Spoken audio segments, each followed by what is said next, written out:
नमस्कार, भारतीज न्यू क्रिएटिव्हिटीमध्ये आपलं हार्दिक स्वागत आहे। आज मी आपल्याला आवळा कँडी बनवून दाखवणार आहे। बघा, मी हे 10 किलो आवळे आणलेले आहेत। त्यांना चांगलं स्वच्छ धुवून घेतलेलं आहे आणि त्यांना मी वाफवून घेतलेलं आहे आणि त्यांच्या फोळी कशा करायच्या ते मी तुम्हाला दाखवते। मस्त वाफवून घ्यायचं आहे आपण त्यांना 10 ते 15 मिनिटं। या पाकळ्या त्याच्या मोकळ्या होऊन जातात आणि आपण एक एक पाकळी अशी मोकळी करून घ्यायची आहे। बघा, मी तुम्हाला करून दाखवते। सगळ्या अशा करून घ्यायच्यात आपल्याला। जरी आपण दाबलं तरी सुद्धा पाकळ्या मोकळ्या होतात आणि बी काढून घ्यायचं आहे त्याच्यातलं। बघा, हे 10 किलो आवळे मी सगळे साफ करून घेतले। ते पहा, एवढ्या आठवड्या निघाल्यात त्याच्यामधून। आणि हा स्टीलचा डब्बा घेतलेला आहे मी। 10 किलोमधनं मी 1 किलो आवळे काढून ठेवले आहेत आणि आठवड्या आपल्या अर्धा किलो एवढ्या निघाल्या असतील। तर त्याच्यामध्ये मी 3.5 किलो एवढी साखर टाकते। तुम्ही गूळ सुद्धा टाकू शकता। साखरला दळायची काहीच गरज नाही आहे, जशी आपण आणली बाजारातून डायरेक्ट तशी टाकून द्यायची आहे आणि छान मिक्स करून द्यायची आहे। बघा, रात्री मी टाकून ठेवली साखर, तर पूर्णपणे पाणी बनून गेलेलं आहे तिचं आणि एकदम छान असे झालेले आहेत आवळे। मी चम्मच टाकते तरी सुद्धा आवळा तुटत नाही आहे आणि पूर्ण 3 दिवसपर्यंत आपल्याला रात्रंदिवस ठेवायचं आहे।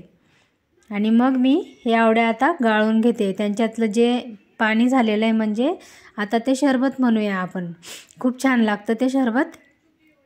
आणि मी आता बघा सगळं एक चाळणी घेतलेली आहे, त्याच्यातनं चाळून घेते। खाली सगळं पाणी निघून जाते आणि हे पाणी सुद्धा आपण वेस्ट नाही करणार आहेत। हे सुद्धा आपण शरबत म्हणून त्याचा वापर करून घेणार आहेत। बघा, सगळे आवळे मी काढून घेते 2 भांड्यांमध्ये। ज्याच्याकडून लिक्विड खाली जाईल असं भांडे घेतले आहेत मी, जाळीवाले। सगळं लिक्विड खाली आलेलं आहे। बघा, पातेलीत टाकून घेतलं आणि बघा या बाटल्या घेतलेल्या आहेत मी कोका कोलाच्या। तर हे सगळं लिक्विड आपण त्याच्यात टाकून घेणार आहे, म्हणजेच शरबत खूप छान लागते हे शरबत। तुम्ही याच्यात अजून थोडंसं पाणी ॲड करून शरबत आपल्या घरी आलेल्या पाहुण्यांना सुद्धा देऊ शकता। खूप छान अशी आवळा कँडी बनणार आहे आपली। बघा, हे पूर्ण रात्रभर मी ते पाणी निघू दिलेलं आहे आणि दुसऱ्या दिवशी एका कापडावरती मी त्यांना वाळत घातलेलं आहे। हे गावरानी आवळे आहेत आणि खूप छान आहेत। जे हायब्रिड आवळे असतात ते हिरवेगार दिसतात, यांचा कलर हिरवा दिसत नाही, थोडा पिवळासर दिसतोय आणि खूप छान असे लागतात। तुम्ही नक्की बनवून बघा। माझी रेसिपी आवडल्यास लाईक करा, शेअर करा, सबस्क्राईब करा।